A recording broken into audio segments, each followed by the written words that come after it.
Hi everybody, thanks for waiting. Hi. We just had a few last minute Skype issues where I appeared to have disappeared under the desk, but I was actually sat here, so we had to reload everything. But welcome everybody. This is the first gear chat that me and Vicky have decided to do together. Hi Vicky, Yay. how are you doing tonight? Hi. Hi, Claire. Hi, everybody. So I'll just introduce Vicky to anybody who's new to the channel. Vicky is a fell runner, very good fell runner actually.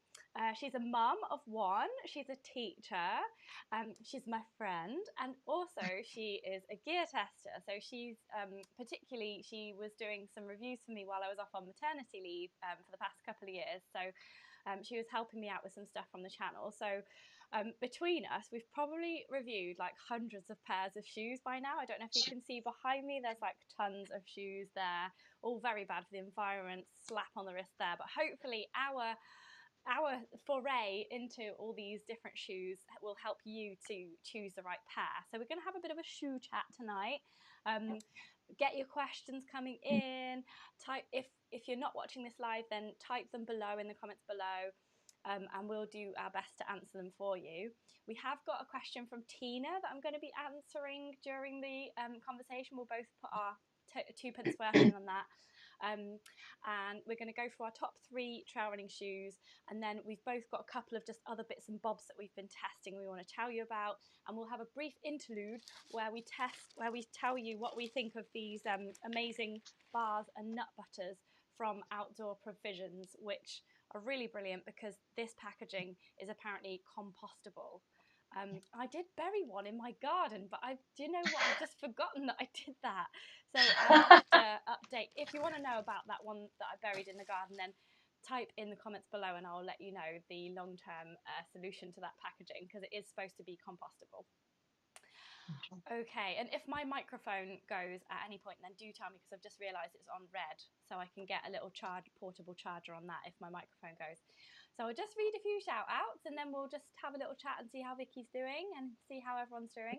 Kat's here, she says hi. We've got Graham, Hi, we've Kat. got Andrea, we've got Chris as well. If you want me to shout you out with any comments or you want a mention, then just type it in the live chat and we'll do our best to answer your questions and do your shout outs.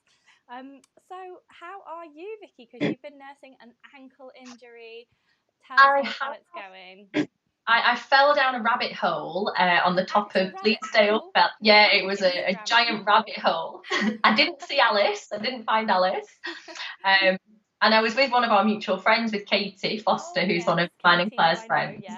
And she got very excited, thinking we were going to go home in a helicopter at one point because it was really bad. Oh my goodness! Wow.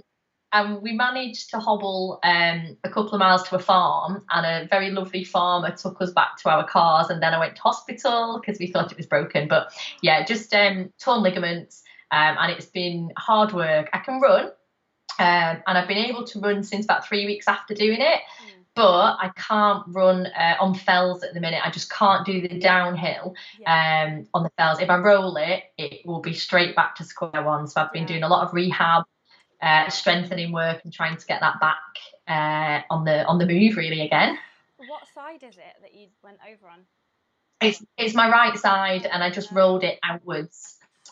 So yeah, it swelled up absolutely massive, and it was black for days. But it's okay. It's just very stiff. I feel like I've got a very old grandma ankle at the minute. Yeah. Oh no, it's awful. So I've had to do a bit of road running. Yeah, had to run on the roads a little bit. It's so painful, isn't it, going over on your ankle? You almost wish you'd broken it, because it'd probably be easier to repair. But you have done. You just said you'd done a race recently, and it's pretty far, 27 miles. Oh, that's on Sunday. That's coming up. Doing that on Sunday. Oh, wow. I'm going to do that on Sunday. Yeah, that's the Lancashire Man, which is a local race around here.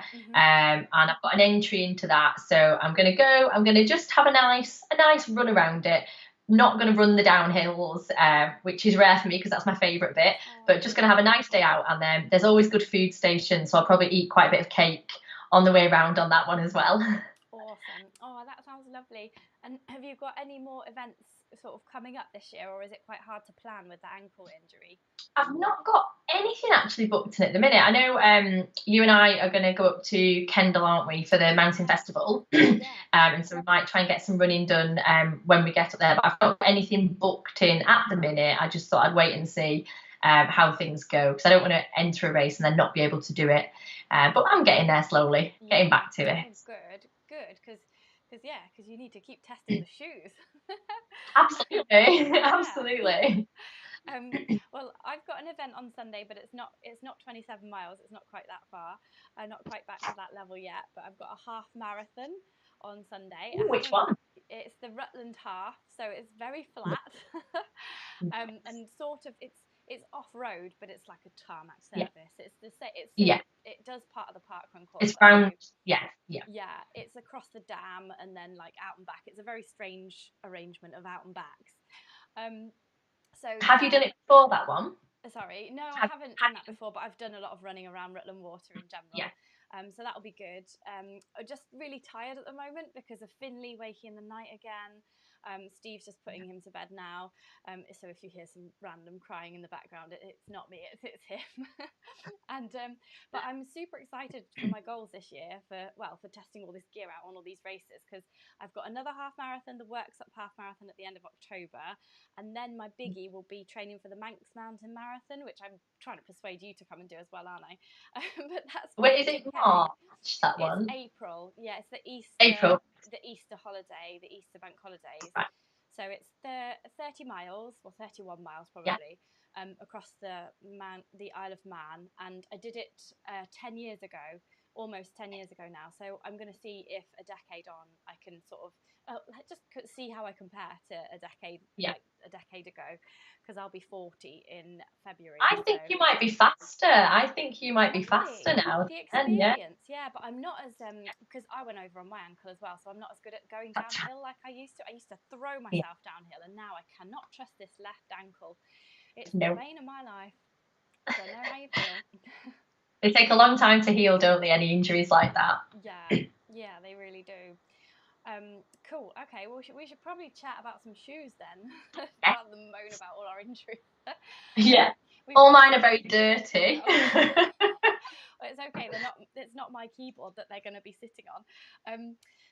We've got some comments already coming in about other people's favorite trail running shoes at the moment. So keep your favorite trail running shoe comments coming in, and we'll read some out after the first one. Do you want to go first, Vicky, with your first your favorite one at the moment? Well, tell us a bit I've got three. I've got three that I kind of rotate between more than anything else. And recently I've been putting loads of miles on the Scarpa Spin Infinity. You love it, don't you? I love this shoe. It's so comfortable. It is the most comfortable shoe ever, and it's really, really good at road to trail. It's brilliant because if you can see, it's got quite a thick. Where's my camera? There you go. Oh, vanished. There you go. Magic. It's got quite a thick sole, so it's incredibly comfortable, and I just think it's one of the most endurable shoes that I've ever had. I've done so many miles in this shoe, and it just lasts and lasts and lasts. It's not got huge lugs, but it's sufficient for trail. Obviously, if I was running on fell, I'd want something with more lugs, but it is just the comfiest shoe ever. It's absolutely lovely, and I would definitely buy this one again. It's one of my absolute favourites at the minute. It's fun, especially for summer. Summer. Don't you find you have to, if you find a shoe that you get on so well with like that, you've got to buy at least 5 pairs, haven't you? Because at some point they change them. They change the shoe, and then you never get that shoe back again. Yeah. That's brilliant. So you have actually reviewed that shoe, haven't you, on Wild Ginger Running YouTube channel? I think there's a review of it, and I will. Yes, that's right. Yeah. I'll pop it up here. So it'll come up as a little iCard that pops up on the right hand side of the screen, or is it the left hand side? I can never tell. I can never tell where it's going to pop up. But it'll pop up at the top of the screen somewhere, and I will also link to it in the film description below. Scarpa Infinity. I'll just write that down. Yeah, I'd say it's not one of the better known shoes in some ways. I don't think Scarpa is one of the well known ones. Really, when you talk to people about it, it's not one on the sort of usual radar. But it's one that I've been incredibly impressed with, and it just lasts and lasts and lasts. It's a really, really good shoe. Fantastic. Maybe it's because they have a more of a mountaineering background than a trail running background, so they're used to making pretty bomb-proof stuff. But yeah, that's really interesting. Yeah, that's awesome. It's my go-to. It's your go-to. Cool. Okay. Well, everybody, keep your comments coming in about what's your fave shoe, and I'll just talk to you about this shoe that I've been wearing recently. So this is the I think they've only just come out, or they're just about to come out in England. They're out in Europe, I know, because I saw somebody at the UTMB wearing these. They're quite distinctive. It's the Altra Mont Blanc boa. So I'll just use one actually. As you can see, they've got these two boa closures on the side. So you just simply pop them down like that and like that, and then you just turn them, and that's how you lace up the shoe, which is like so easy. You get this in cycling shoes and ski boots, but they're just starting to become a little bit more popular. There's like the La Sportiva Cyclon's got them. I haven't actually tried that one, but also the Adidas Terex Agravic Pro Boa. Catchy name. That's the other one you've had, isn't it? I've actually tested those as well. They're here. But the thing that I really like about the Altra shoe, apart from the wide fit, which I just love, I love the wide fit of an Altra shoe. You can see how wide it is compared to this one here. Like that one's really pointy, and the Altra is like more like a tweeny type shoe.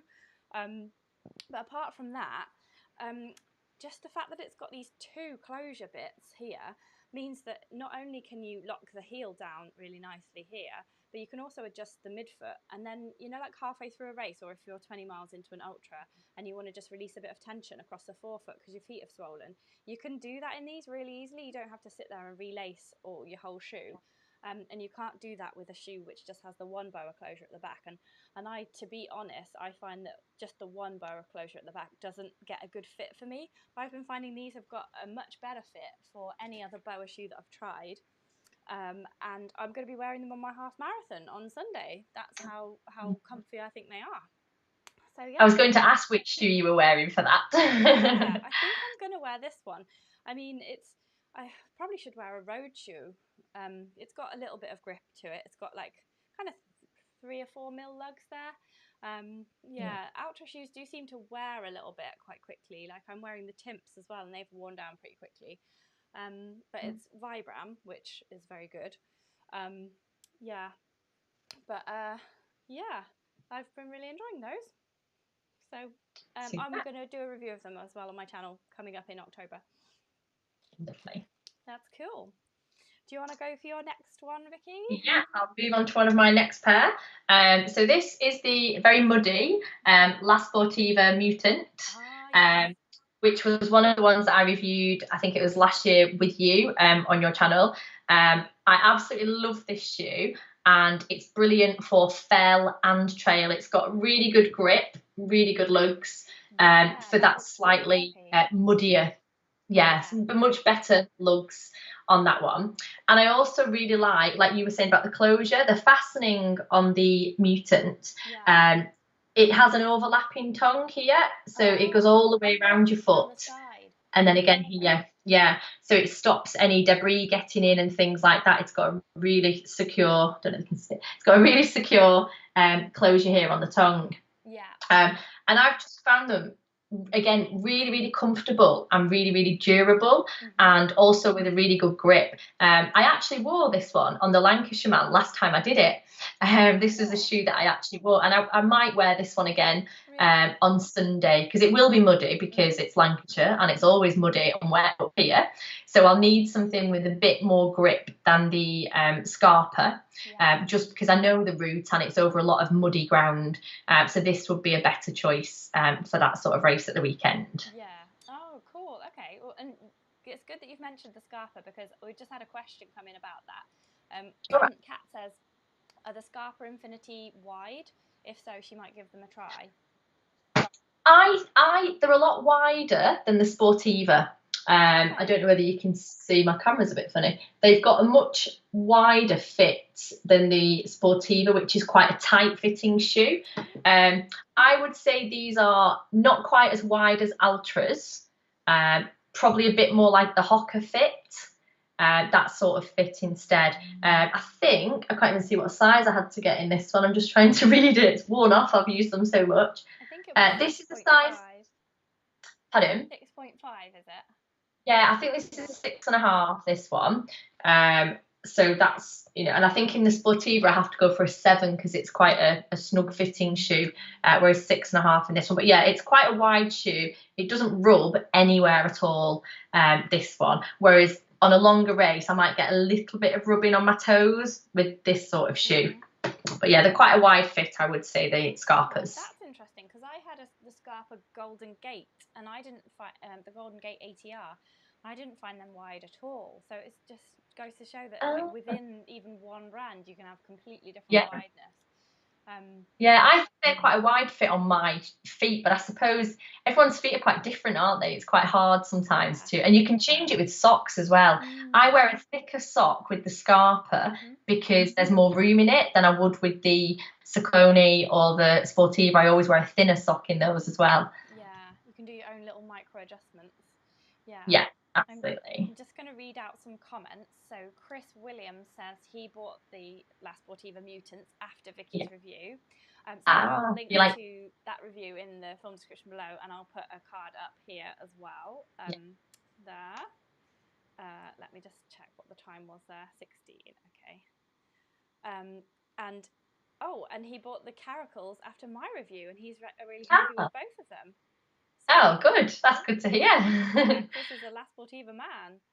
Yeah, they are good shoes. They're very good shoes. Yeah, I found the Caracals really good and really comfy, but they just dug in. Like there was a little space just as you tighten at the base of the laces, and they just dug in. And they didn't on one foot, but they did on the other. And it's just, like you said, it's so personal.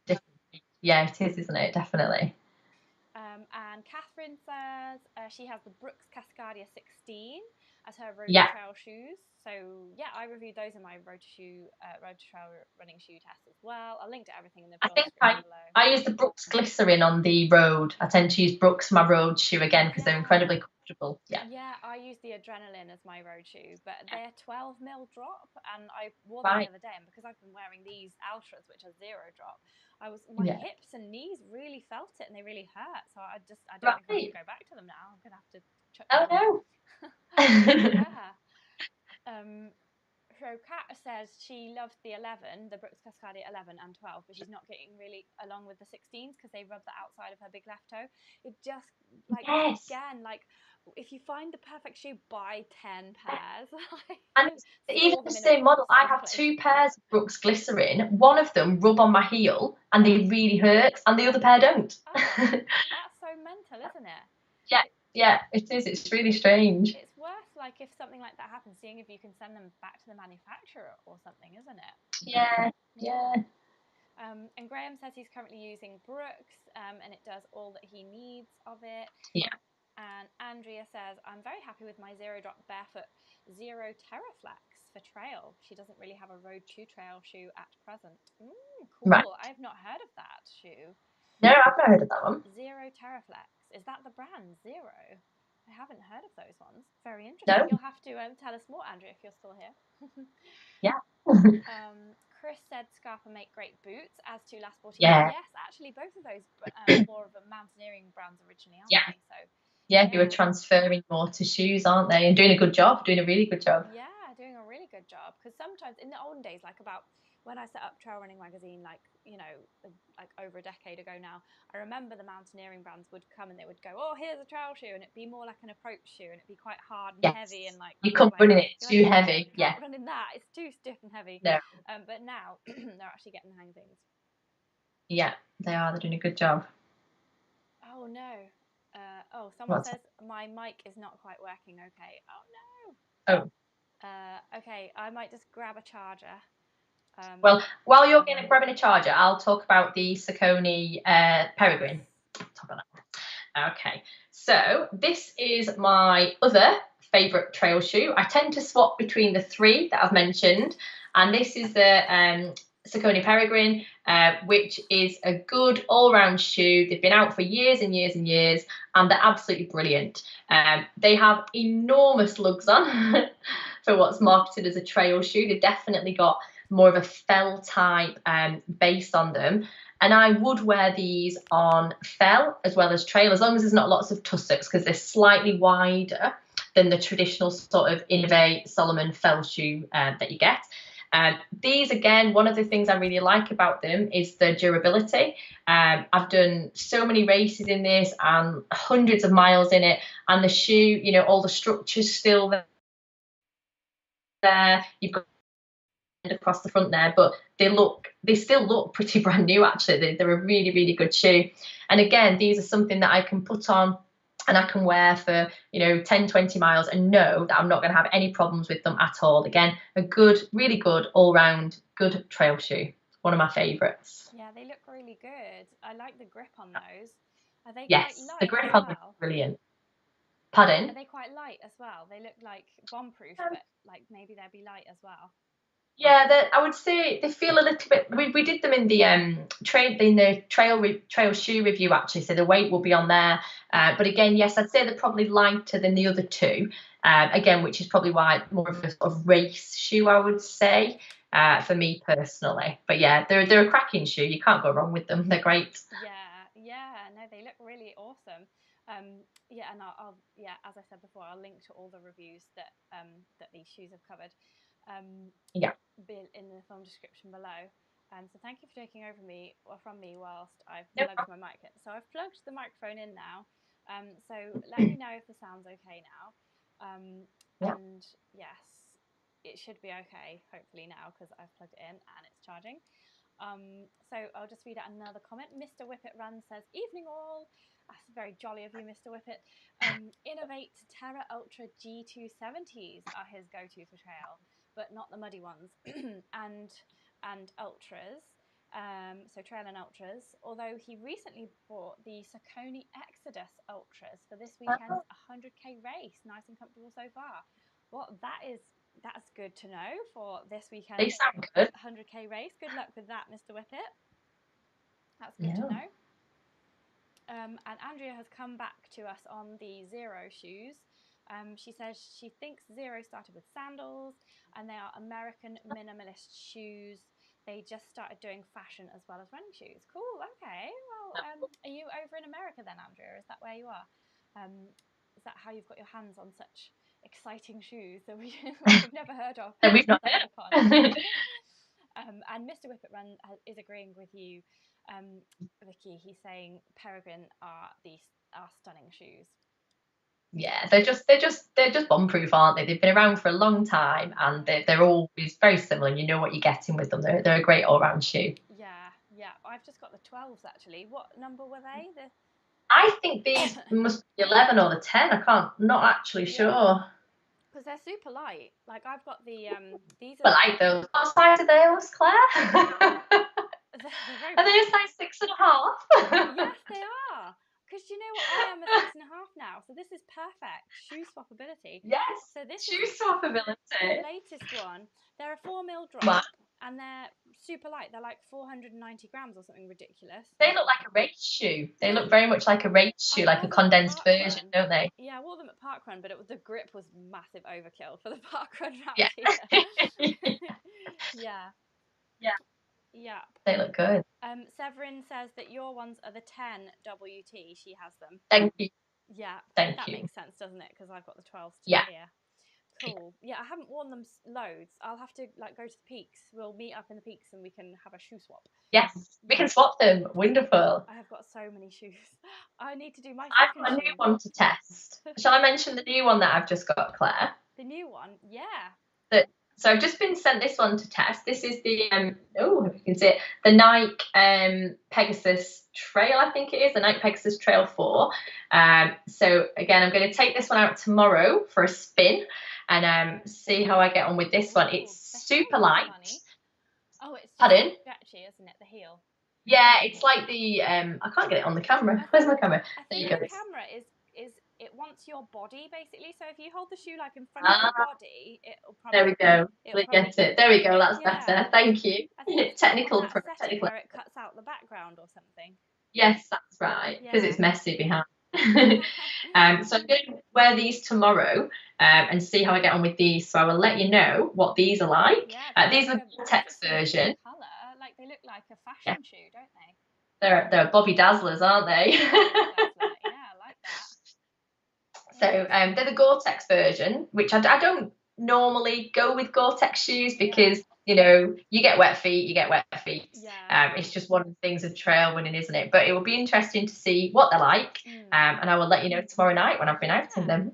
Yeah, I don't wear Gore-Tex shoes for actual trail running, you know, like when I'm actually racing, but when I've been filming and like hanging about loads and running through like wet grass and stuff, I have worn a Gore-Tex shoe in the past because they're just really handy for those kind of situations when you're hanging about loads. It's grass. Yeah, it's wet grass in the morning, isn't it? They're perfect for things like that. Winter as well, like just like when it's not raining but it's cold, like snow and stuff.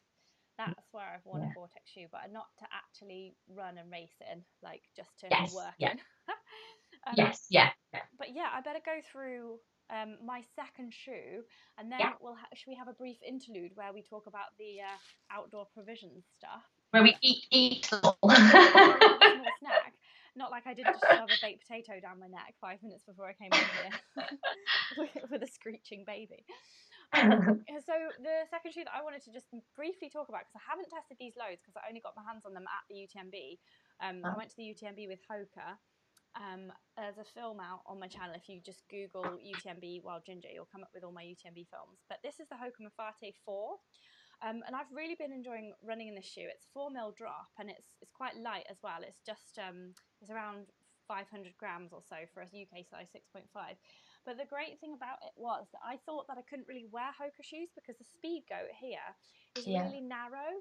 I don't know if you can see the difference there. They look pretty similar, but the Speedgoat for some reason feels super narrow and pointy, whereas this Hoka Mafate, it felt like a bit more roomy in the toe box. So I'm just super pleased about that because I love the bounce of a Hoka shoe. I love the foam that they use in the midsole, but I just can't really get on with the toe box. And this one, I can just like walk to town in these, and already my like little toes being squished in and my whole toes are running, like they're rubbing together.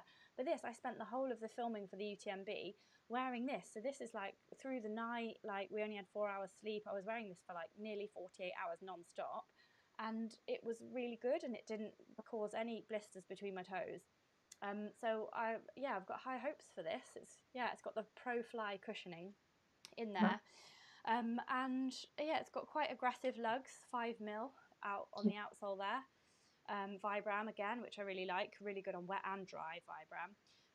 So it's very similar to the Speedgoat, but I think it's a little bit more durable and rugged because it's a little bit heavier and wider in the toe box, which is amazing. Yay! So I'll just take a question before we have our interlude. Andrea lives in Nottingham. She knows of Zero through the long distance hiking and through hiking community. Oh, cool. That is very, very cool. And Severin asks us a question. She says, what shoes do you recommend more on fells? My favourite trail shoe is the Hoka Speedgoat 4. And then she's got the Peregrine 10 for the mud. But they're not great on roads or hard surface. No, they're not. What shoe do you recommend more on fells? I think, again, a lot of it is personal, depends on your feet and how long the race is. So if I was doing a short, muddy, up and down fell race, it would be probably Innovates that I would go for. There's so many different versions of Innovates out now, but any of their standard sort of fell shoe would be perfect. The ones I use an awful lot recently are the Salomon Wild Cross that they've actually just stopped making. I was gutted. I know. I can't believe they stopped making them. They're like, I went and bought 3 pairs online about 2 months ago when I heard that they were stopping making them. So I've got a couple of years worth. And I love those on the longer fell races because they've got amazing grip. You know, the Salomon shoes are brilliant. With the Wild Cross, the Speed Cross, anything like that are amazing for off-road. But the Wild Cross is lovely because it's a little bit wider than the Speed Cross at the front. The Speed Cross is a narrow fitting shoe, and a lot of people struggle with that on the toes. But the Wild Cross is almost the exact same shoe. That's how it feels with the grip and everything, but it's much wider. So for me, it's either, you know, Innovate Fells or the Salomon Wild Cross, which they don't make anymore. There is another one that they are bringing out soon that's supposed to be their alternative for that. But yeah, I was a bit gutted that they got rid of the Wild Cross because it's a cracking shoe. It's really, really good. Yeah, it is really annoying when they discontinue a shoe that you really like, isn't it? It's like, just stay the same, people. Yeah, I echo that. Any of Innovate shoes like the Mud Claw or the Cross Talon or X Talon, any of those shoes with the super grippy lugs will be right up your street. And also, I find Scott, the Super Track RC, that's a really good shoe actually for running on muddy stuff. It's got this sort of radial grip. If you Google Scott Super Track RC Wild Ginger, then that review will come up, and I'll link to it in the description below as well. I'll just make a note of that. I've just thought the other one, the Hoka Evo Jaws as well, was a good fell shoe. That was on our film the other year. That was a really grippy one and very narrow fit again. Yeah, the Scott RC seemed to be like a nice regular fit. Like, I didn't find it too narrow, and it's got this radial grip. So instead of like in a usual shoe, like they just go like basically up and down, it had it in a circle that went around, and it seemed to work really well. I really liked it, and it was really good on both wet and dry surfaces, because I found in the past that Salomon shoes haven't been as good on wet rock, like, or wet surfaces in general. I know no shoe is going to be totally grippy on wet rock, but in particular Salomon shoes, the Speedcross used to be super slippy. I have my next shoe that I'm going to talk about is actually the Salomon Speedcross 6, which is the latest one. So, and I haven't actually taken it out of the box yet because it's so pretty. Oh my goodness, it's white. What is wrong with people at the moment? Look at the colour of these trail shoes. Like, why is everyone doing like white and pink, white and red? This reminds me of paracetamol, this Altra shoe, because it's just black and white, or a candy cane, or the British flag, or the English flag, or something. It's like, why is everyone doing a white trail shoe? What is wrong with people? Wow. It's too pretty to actually use. But I'm going to take them to the Peak District and ruin them. That looks nice. Yeah. So yes. So we've answered your question, Severin. That's a great question.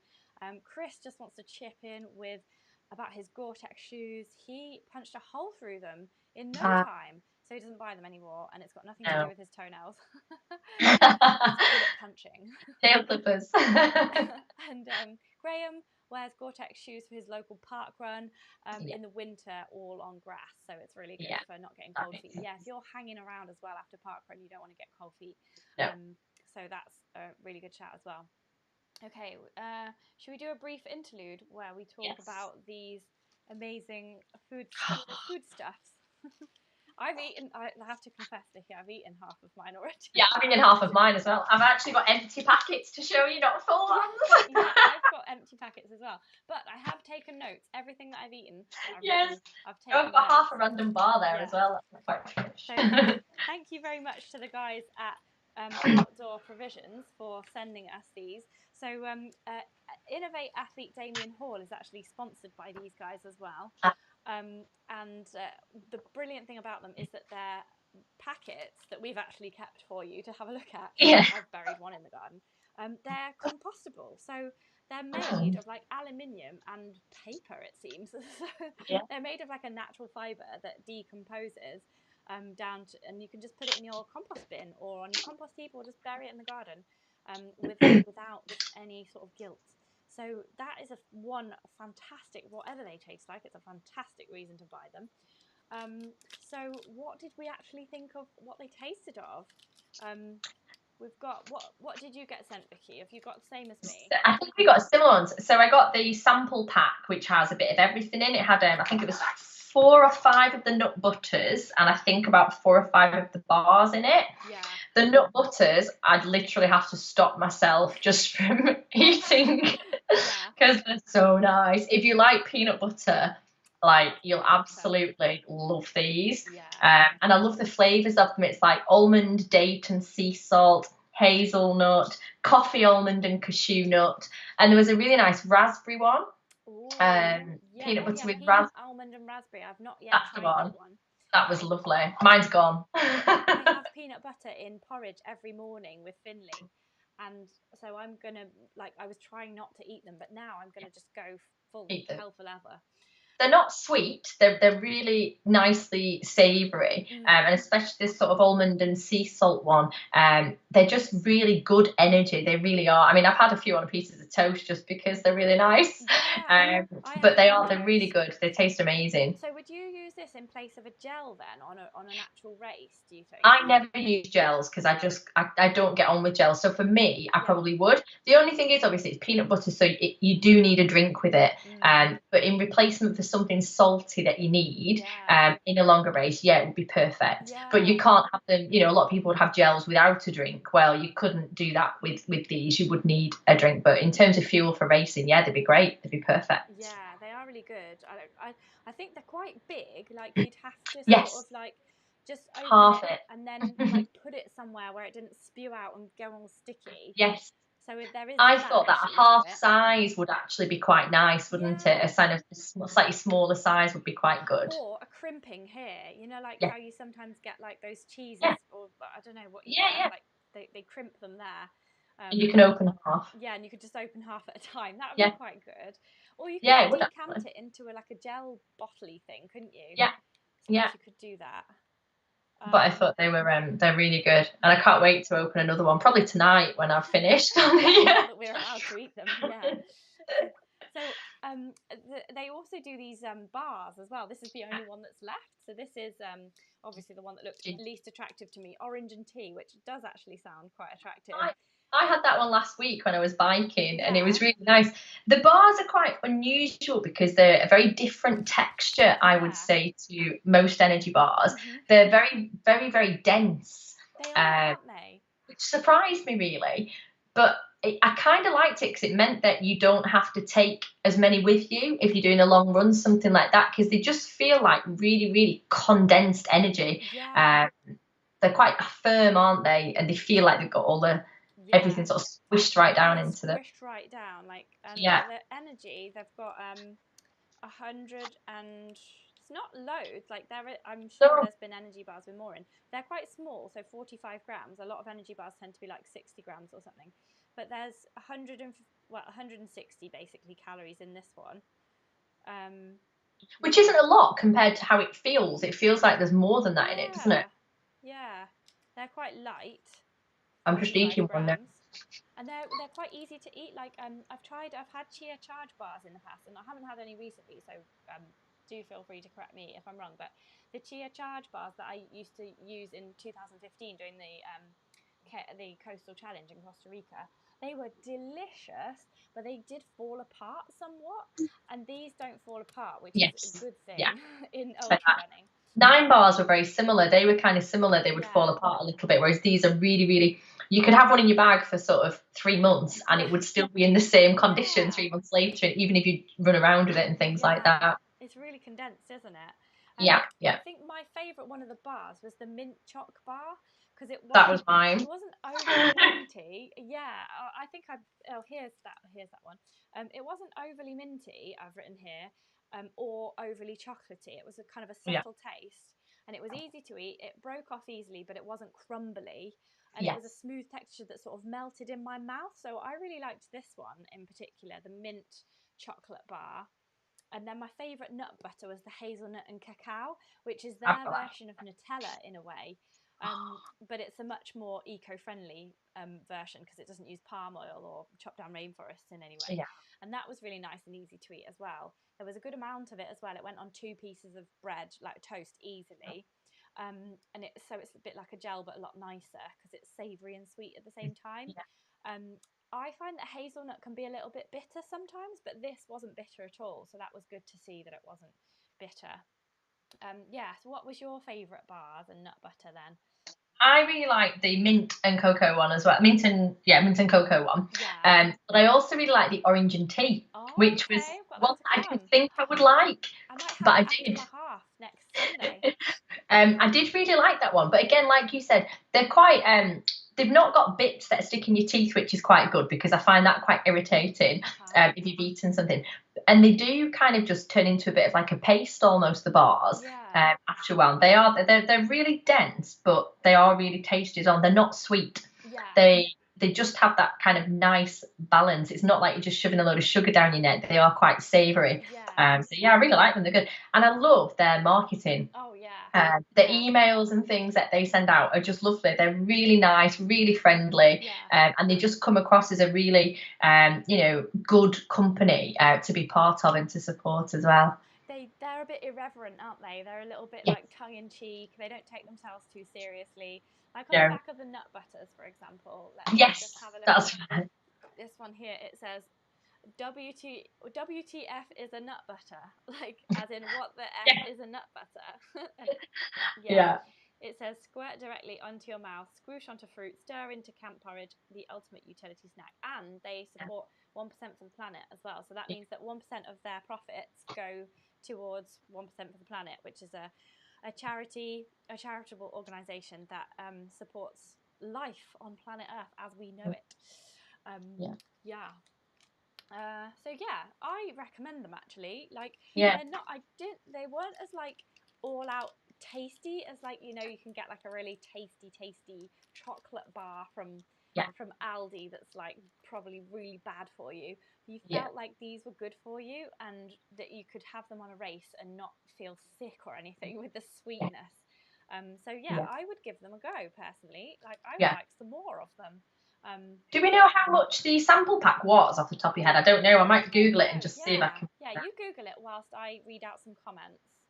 Yeah. Um, so Severin said thanks for answering her question. She's been thinking of trying innovate shoes. Her running coach really liked the jaws so much. Even when they had a massive hole at the front, he just taped them shut, which was useful to let the water out. Yeah, it's called what do they call it? Ventilation? No, what's the word for water? I can't remember the word for water. When you what Oh, it's there you go. I've got their ventilation for starter water. pack. So yeah, their Yeah. starter pack, which has one of everything in, I think it is. So it's an 8-piece starter pack with 4 nut butters and 4 bars. All these. Is £16. Oh, that's good. So it's like Yeah, £2 a thing. £2. Yeah, £2 a thing, really, isn't it? Yeah. £2 a Yeah. So shade. it's There more you go. expensive than say like if you go to the supermarket and you can get 3 Yeah, to 4 bars for £2 in like those eat natural things and stuff like that. yeah, But just think of the planet, people, yeah, and the cool marketing and the fact that it's yeah. probably a lot better for you Yes, yeah, and it'll definitely. be easier to eat on your run. So yeah, I'm going to save those for my half marathon.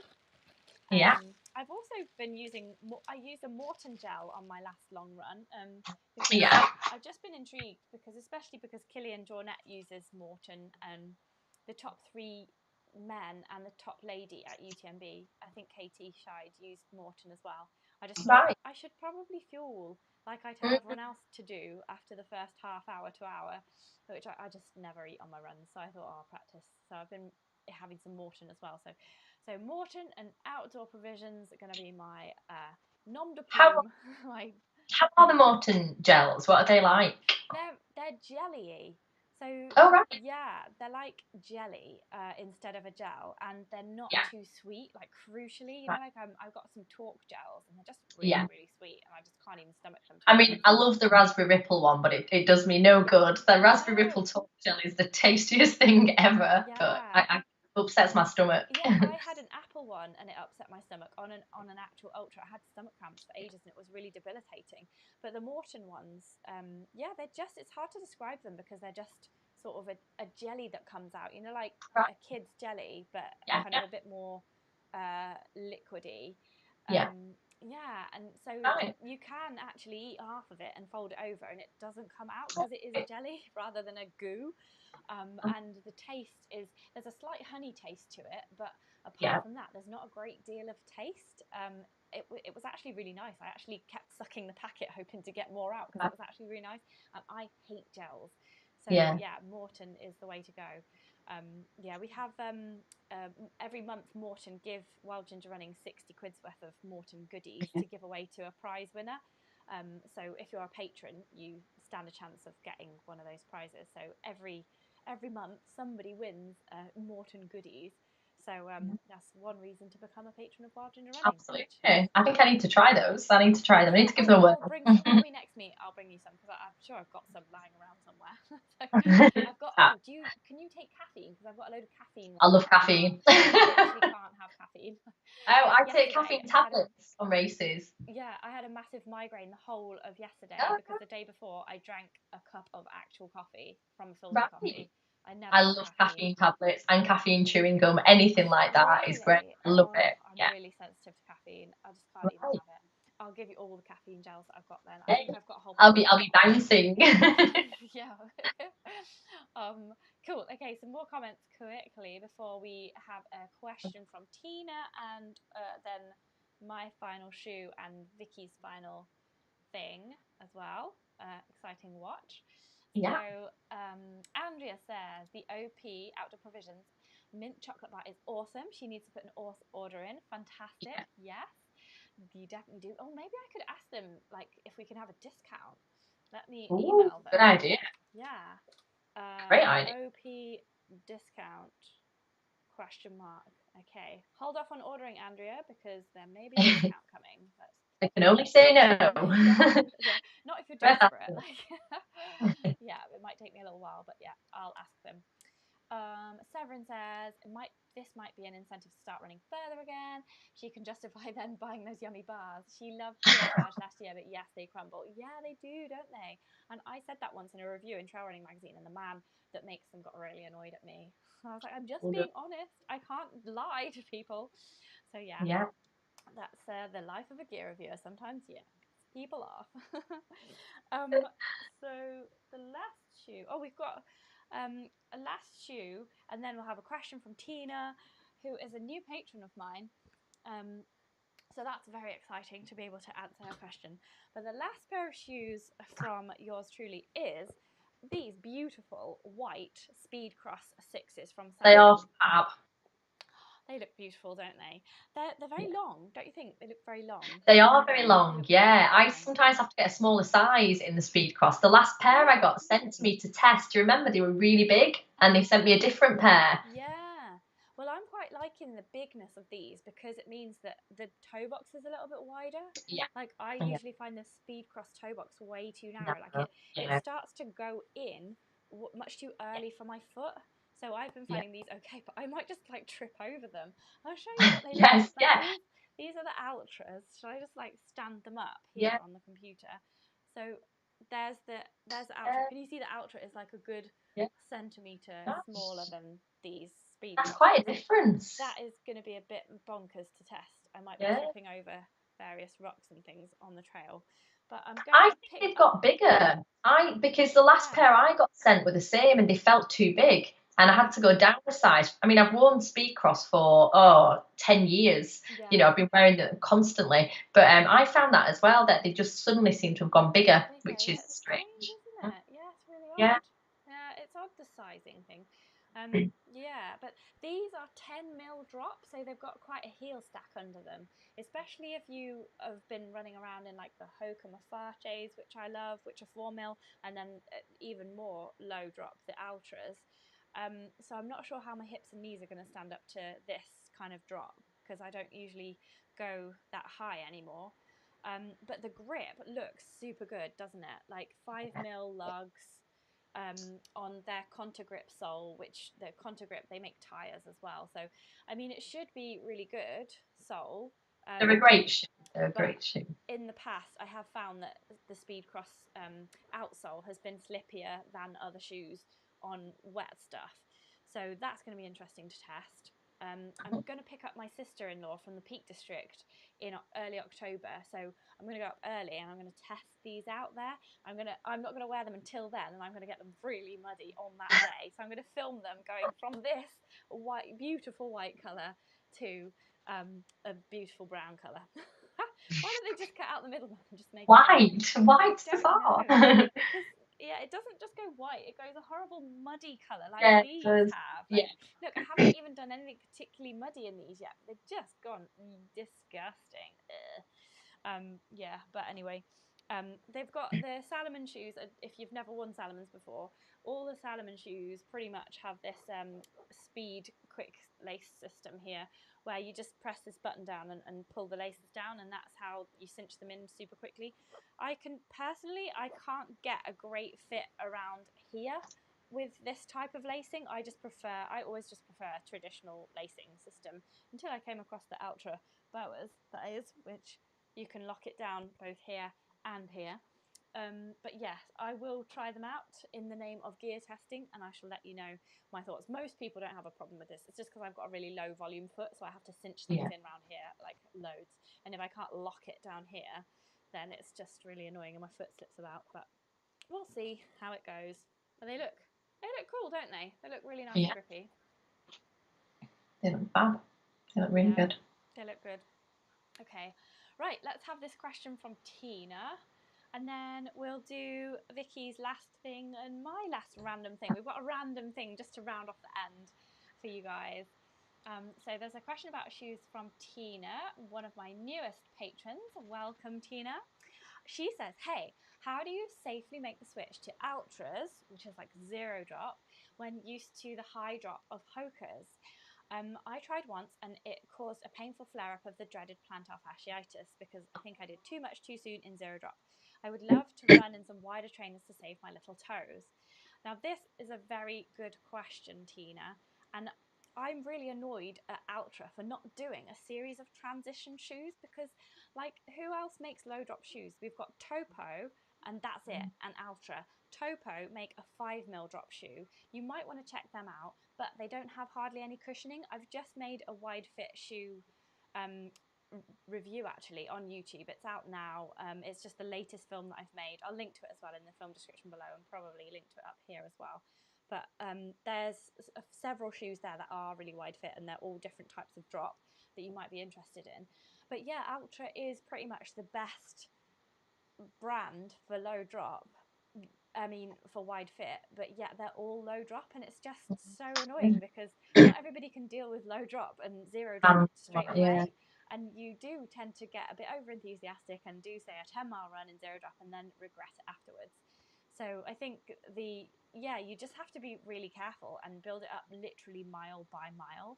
And if you can run 3 miles in your zero drop shoes without any flare ups, the next week do 4. Like, it's that slow, really. Yeah. You don't.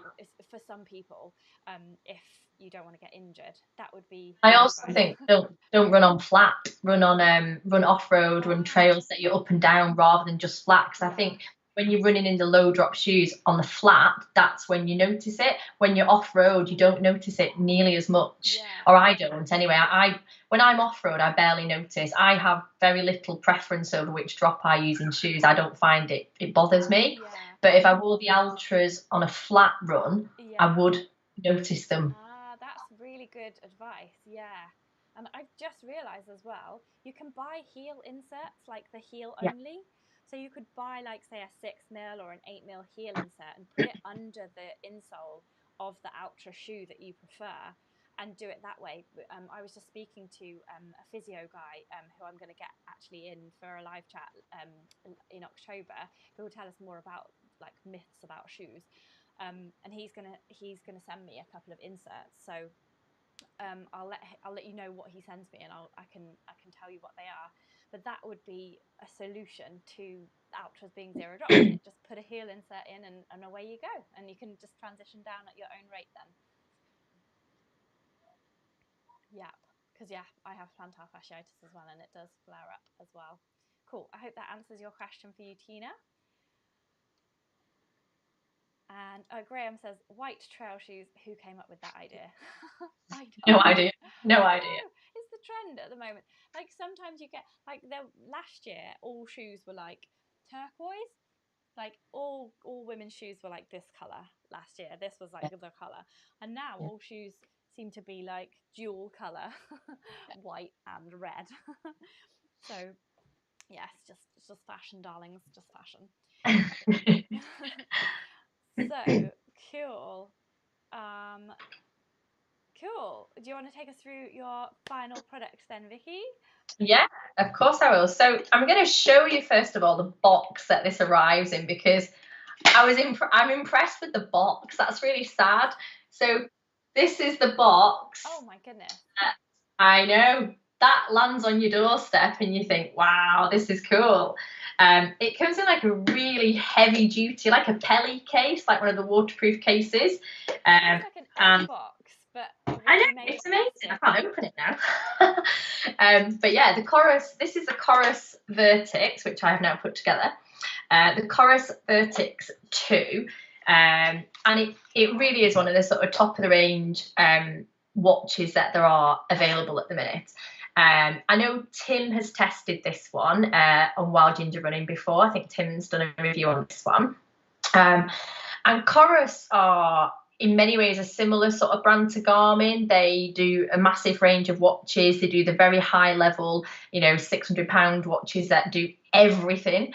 And then they do the more sort of, if you need a GPS watch and you're running every day and you're running 5-6 miles every day, you don't need navigation. They do amazing watches like that as well.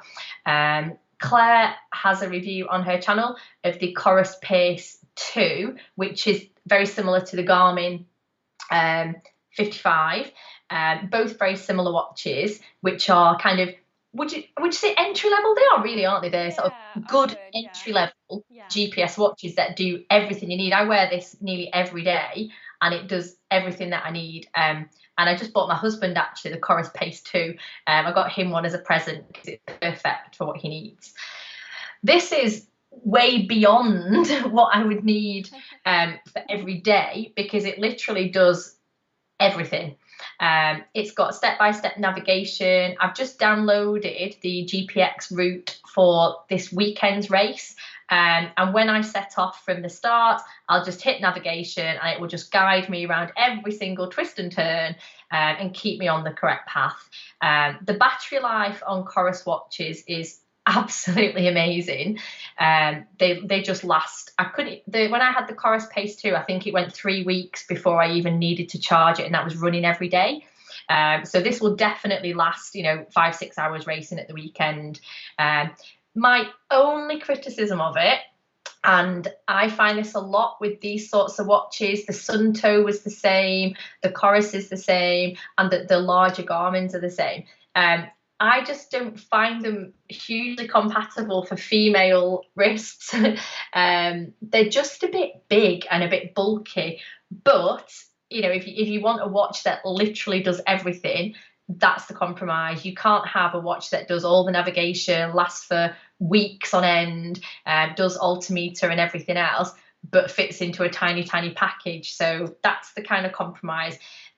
It's an amazing watch. I'm really looking forward to using it at the weekend. They're absolutely bomb-proof. So I'm looking forward to it. But it wouldn't be a watch I would wear every day. I'd have to have both. Yeah. Oh dear, you'd have to have two.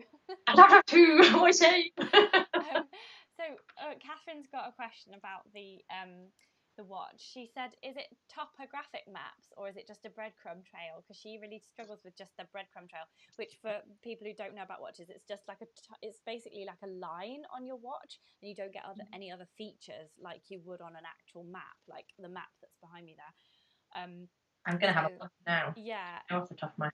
So Garmin watches, for example, their higher end watches do have features on them as well. So not all of the features of an OS map, because that would be insane on here.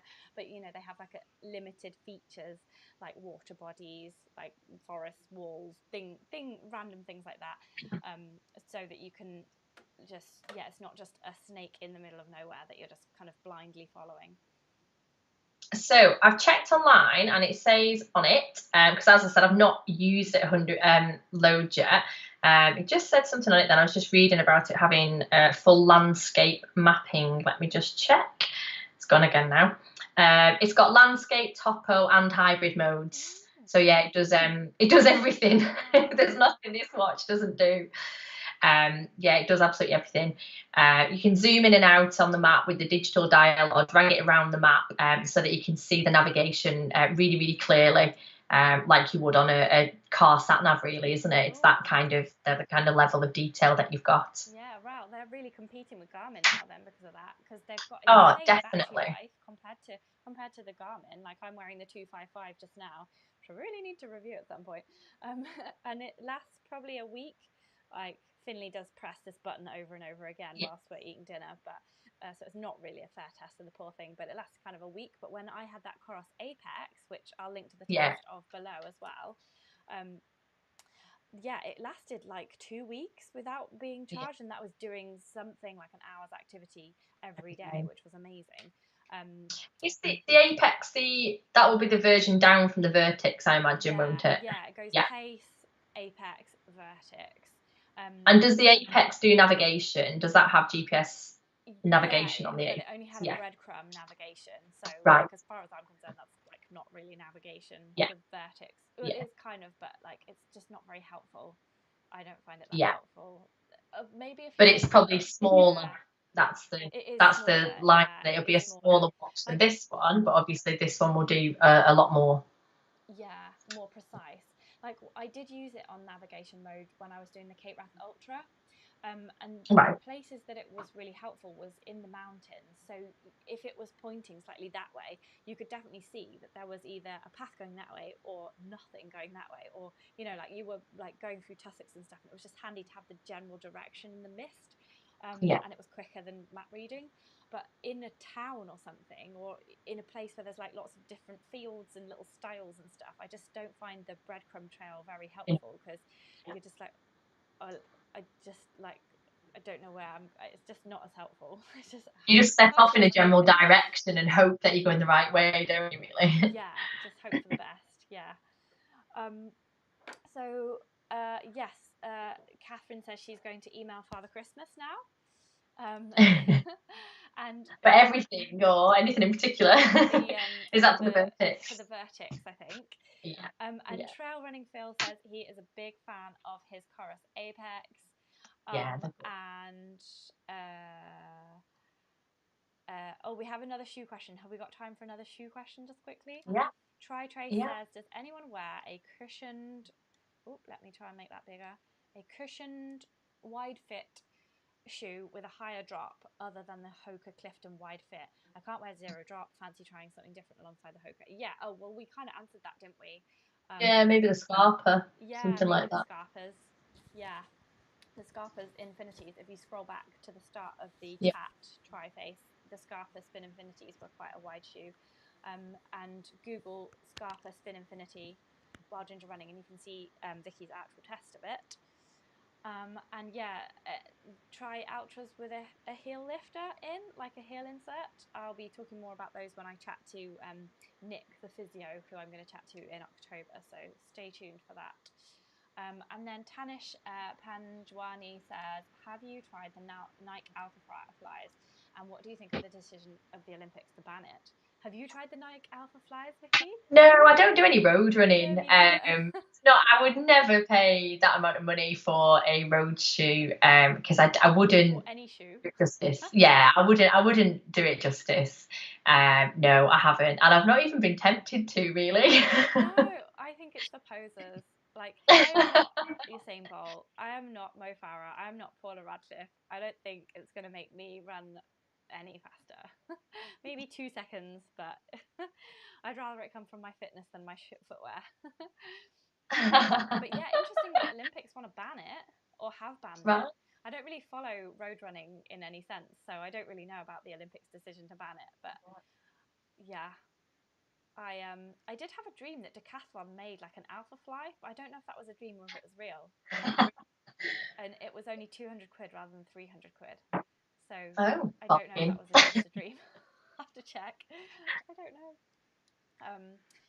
But yeah, that's pretty much it from us. But I just wanted to show you one last thing. So I got sent this pair of shorts. I reviewed them recently. If you just scroll down my videos, it's in the gear chat before Vicky came onto the gear chat.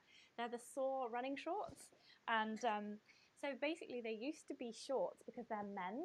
They didn't make a women's range at the time, so they just sent me these men's ones, and they were a short that met under here, so that it was like a little pair of shorts, and then these dangly legging type shorts here. And I ran in them this morning, and I was like just really hot in the crotch area, and they went all damp, and it looked like I'd weed myself. And I don't weed myself anymore because I've been doing my pelvic floor exercises. Only when I go on the trampoline for more than 5 minutes does this happen to me, or sprint really hard. Ladies that have had babies, you'll know what I'm talking about. But so I just chopped the crutch out of these shorts, and I've made a little skirt out of them. Because these bits are really nice, but on their own they don't look great. But if you've got this little skirt over the top, it's like nice and airy now. So yeah, I made a skirt out of these running shorts. So there you go. It looks like it was a short, and now it's not. It's just a skirt. So they were. But the thing is about these, they are 125 quid. Who pays that for a pair of shorts? I got sent them. I don't buy any stuff, and I am like this is the reason that I have to keep doing this job, because I just can't afford anything. Can't afford any stuff. So yeah, I really like them, but they're insanely priced. Ron Hill do pairs like that, and High Estate do pairs like this that I would recommend above this. So there we go. That's what I've mutilated my pair of £125 shorts. And that's the last thing we're going to leave you on. Oh, hang on. Severance just said it's not a dream. Decathlon do have a carbon shoe just out. It's £150. The Kiprun KD 900X. A catchy name. Oh, there you go. Love a catchy You didn't dream it. Shoe. Yay. Cool. Super. Oh, well, that's been brilliant. Tri-Faces just said £125 for a sweaty crotch. Yes, I know. Wouldn't you be so annoyed if you'd paid all that money and you just got a sweaty crotch? Oh, an MP producer says, "Hi ladies, have a great time. Vicky, I'm loving the t-shirt that you're wearing today." Oh, it's Wild Ginger Running Happy Trails one, I think, isn't it? Yeah. Happy Trails. Yeah, if you want such a t-shirt, then they're available. Yeah, have a shop. I'm just seeing if I've got a shop little thing that I can pop up. Probably just deleted it. Yeah, it's basically wildgingerrunning.co.uk/shop. Yeah, just Google Wild Ginger Running t-shirt and hopefully it'll come up. Due to the joys of Google. Lovely. Well, thank you very much. Yeah, it's been lovely chatting. Much, Vicky. It's been great to chat to you. I am looking forward to going to Kendal Mountain Festival with you, hopefully Can't wait. November. Haven't actually cleared it yet with Steve. No, I've not, but it'll be fine. Yeah, it'll be fine. And if anybody is at Kendal Mountain Festival, then feel free to come chat to us. I'll put more on social media about it. Maybe if there's enough patrons, we could have a little patron meetup there. And if you want to support the channel, then just go to patreon.com/wildgingerrunning, and you can be automatically entered into my monthly competition to win £400 worth of trail and ultra running goodies and other perks and stuff, like me and Vicky chatting to you in the exclusive Facebook group and such like. So yes, join us. But it's been great to chat to you, Vicky. Thank you so much for sharing your shoes with us. And yeah, I think we should ask the patrons what they want us to chat about next month, because we're going to try and do these monthly, aren't we? These little gear chats. Yeah. Yeah. Unless you've got anything you really want to chat about next time. Have a think. Ooh. Have a think. I'll have a think. Yeah. Maybe torches. Like, it's the time for torches. Yeah, time of year for torches, isn't it? Definitely. I do love my running torches. I do love head torches. You can never have too many head torches. Yeah, we've got head torches reviews on the channel already. And maybe moving on to that winter running gear as well, isn't it? Yeah. Moving on to winter warmer stuff. Yeah, maybe like your top 3 items for winter running. Anyway, we'll see what patrons want us to talk about as well. But yeah, thanks so much for chatting. Thank you very much. And we will see you all next month. Bye, everybody. Bye. Bye.